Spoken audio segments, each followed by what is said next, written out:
Anh đi phút được sao lúc nào?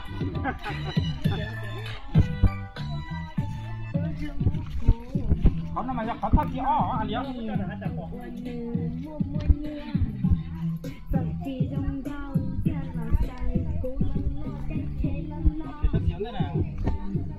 Đâu ra đi.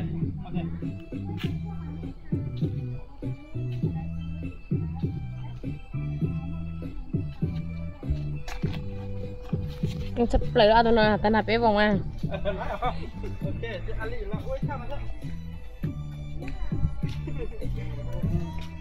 Bắt đầu nó này. Ô tao nhiều bố hả? Anh đi khỏi quên để mà giật nó. Đưa thay khỏi bên này. Giật cá. Giật vào nhà. Ừ. Có cô đấy đấy.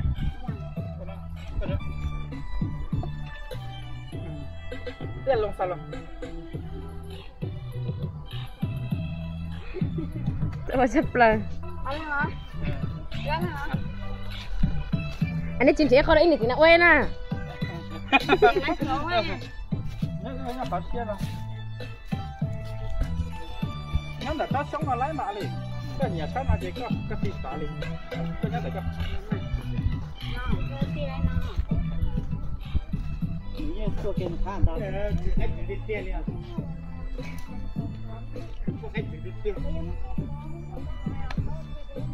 Rồi đó, sát lâu đây.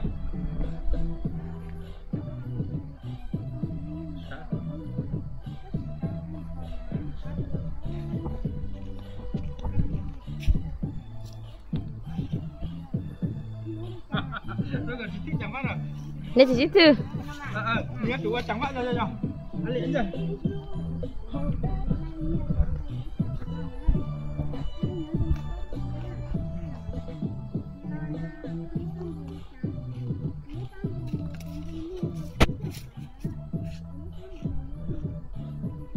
Chị thứ là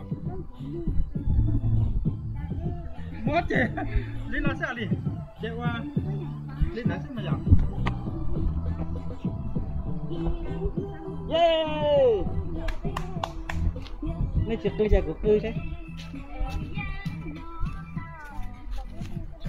Bên là. Tôi xem một khoảng sắp lấy rồi.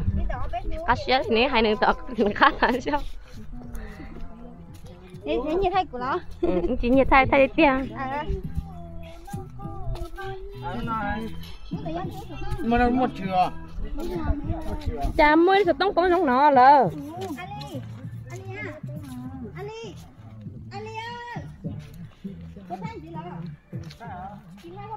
Thấy đua lơ.